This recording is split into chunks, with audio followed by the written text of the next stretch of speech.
We're in a more dangerous place now than we were 20 years ago. We can now, from halfway around the planet, take society back 100 years through software. If we ever come to a point where we're actually engaged in full-out cyber war, the future is going to be an arms race.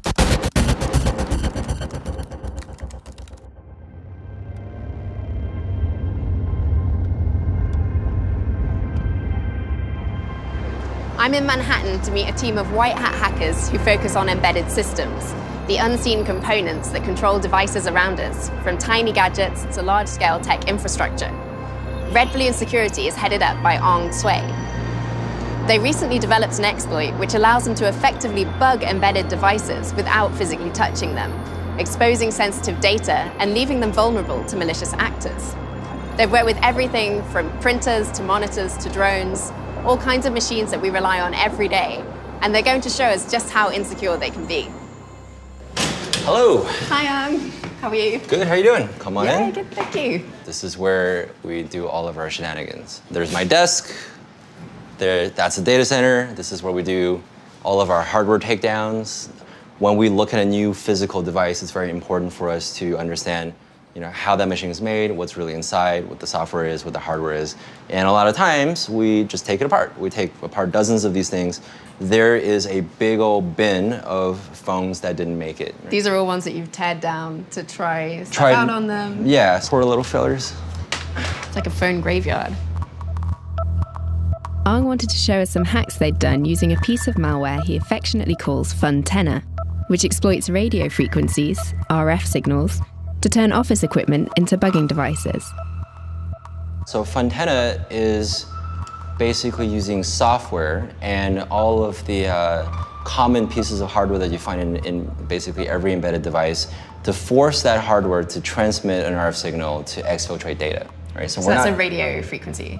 Over RF, yes. Right? So if we had software that pushed electrons through this wire in a predictable way, then Maxwell's equations say we can induce a magnetic and electric field, and then we're going to get an RF signal that we can receive with all sorts of standard radio receivers, basically using only software. So what we did is basically reconfigure the software-controlled input pin to go to output, so we can actually convince the phone that it's really off the hook when it's not off the hook. So you basically placed a bug into a meeting room or wherever the phone is? Sure, through software. Right, so nobody had to sneak into this room, nobody had to tamper with the phone.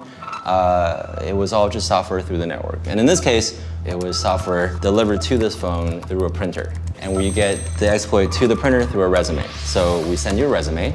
The resume rewrites the firmware on the printer to do whatever we want. And what we want to do is find all the phones. So that once we find the phones, the printer goes out and exploits all the vulnerable phones, and now we have eyes and ears in every room. Right, let's see what it can do.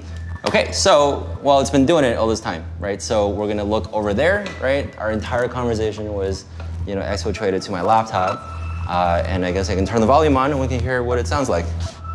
Okay, so we're gonna talk, right? And there's a slight delay, maybe a little bit of an echo, right? But the audio quality is actually pretty good. And on later versions of this attack, we were able to do live speech to text. So instead of sending out all of his audio data, we just had the phone tweet everything that was being said. So you're tweeting out everyone's secrets? Yep, pretty much.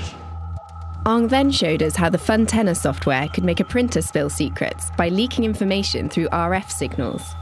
He could pick these up using an antenna. In this case, a cheap AM radio he named after a famous actor. I'm going to show you a really cheap AM radio, right? This guy's called Tom Cruise, and we're going to see what Tom Cruise will say about Funtenna. Let's do it. All right, we're gonna turn on and see if we can.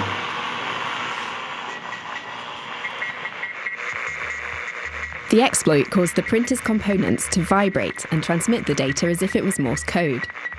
With a powerful enough antenna, a hacker could intercept the signals from a distance without ever going near the printer. To an AM radio, that's what it sounds like, a tiny little beacon. So that's the sound of the data that you're extricating? Mm-hmm. Yep, exactly. There you go. How can you turn that into something usable? So we'll show you. And this is where this computer does this thing.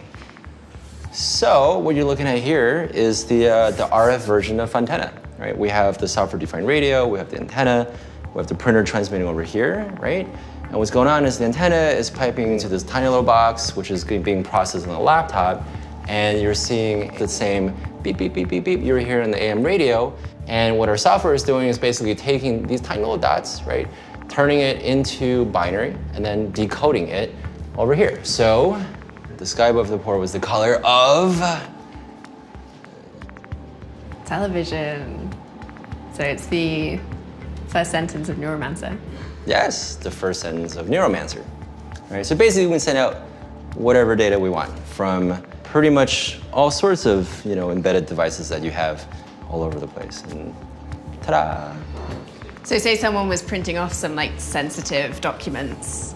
If there was Fontana loaded on that printer, then you could grab that sensitive information using an antenna Yep. and translate it back into something that you can understand. Yeah, and even more, if somebody was saying something sensitive on the phone can send that information to the printer, and the printer can Fontana it out, right? Or you grab some information on the printer, you can send it to the phone, and the phone can Fontana it out, right? It's there's nothing special about this printer that's allowing me to do the Fontana transmission, right? Every embedded device effectively has the same hardware that, in theory, can allow me to transmit information out in this way. So we're not just talking kind of office secrets. This could be like military secrets, Right, power station. Whatever reason you want to build a steel enforced concrete bunker, right? Yeah.